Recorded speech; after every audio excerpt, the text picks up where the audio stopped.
నైరుతి బంగాళాఖాతంలో నిన్న ఉదయం ఏర్పడిన అల్పపీడనం మధ్యాహ్నానికి తీవ్ర అల్పపీడనంగా బలపడింది. ఇది ఇవాళ వాయుగుండంగా బలపడనుంది.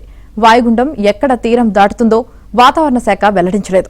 కానీ వాయుగుండం దక్షిణ కోస్తాంధ్ర తీరం దిశగా పయనించే క్రమంలో తీవ్ర వాయుగుండంగా లేదా తుఫానుగా బలపడే అవకాశం ఉందని వాతావరణ నిపుణుడు ఒకరు అంచనా వేశారు. రేపు రాత్రి లేదా శుక్రవారంలోగా మచిలీపట్నం టు నెల్లూరు మధ్య తీరం దాటే అవకాశం ఉందని తెలిపారు. తీవ్ర అల్పపీడన ప్రభావంతో నిన్న దక్షిణ కోస్తా, రాయలసీమల్లో అనేక చోట్ల వర్షాలు కురిశాయి. ఇవాళ రాయలసీమ, దక్షిణ కోస్తాల్లో అనేక చోట్ల, ఉత్తర కోస్తాల్లో పలుచోట్ల వర్షాలు కురుస్తాయని చెప్పారు.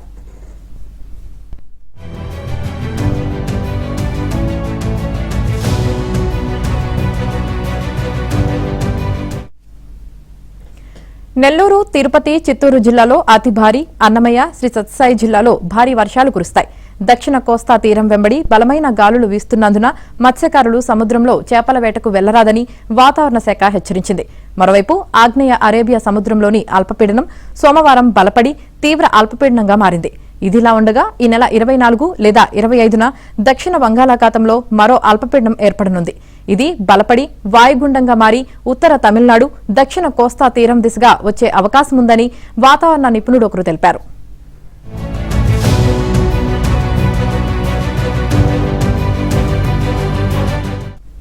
ఇక వరుస అల్పపీడనాలతో తమిళనాడు, కోస్తాంధ్ర సీమల్లో వచ్చే వారం రోజులు వర్షాలు కురుస్తాయని, తీర ప్రాంతాల్లో అక్కడక్కడ భారీ నుంచి అతి భారీ వర్షాలు కురుస్తాయని పేర్కొన్నారు.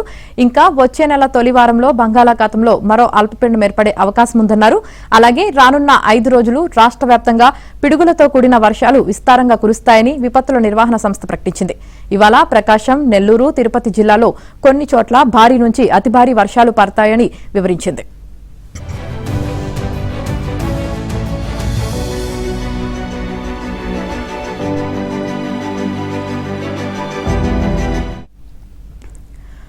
ఆరు రోజుల నుంచి కురుస్తున్న వర్షంతో నెల్లూరు జిల్లాలో జనజీవనం అతలాకుతలమైంది. నగరంలోని ఏ వీధిలో చూసినా మోకాళ్ల లోతు నీరు నిలబడింది. చేజర్ల, ఆత్మకూరు, అనంతసాగరం మండలాల్లో వరి పైరు నీట మునిగింది. సోమశీల, కండలేరు జలాశయాలు నిండు కుండను తలపిస్తున్నాయి. కలెక్టర్ హిమాంశు శుక్ల ఆదేశాలతో ఇవాళ జిల్లాలోని విద్యాసంస్థలకు సెలవు ప్రకటించారు.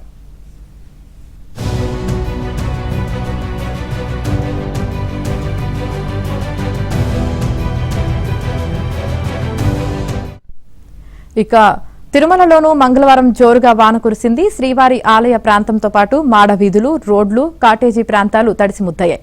తిరుమలలో చలి తీవ్రత కూడా పెరగడంతో పుష్కరిణిలో స్నానం చేసేవారి సంఖ్య తగ్గింది. అప్పుడప్పుడు దట్టమైన పొగమంచు తిరుమలను కమ్మేస్తోంది.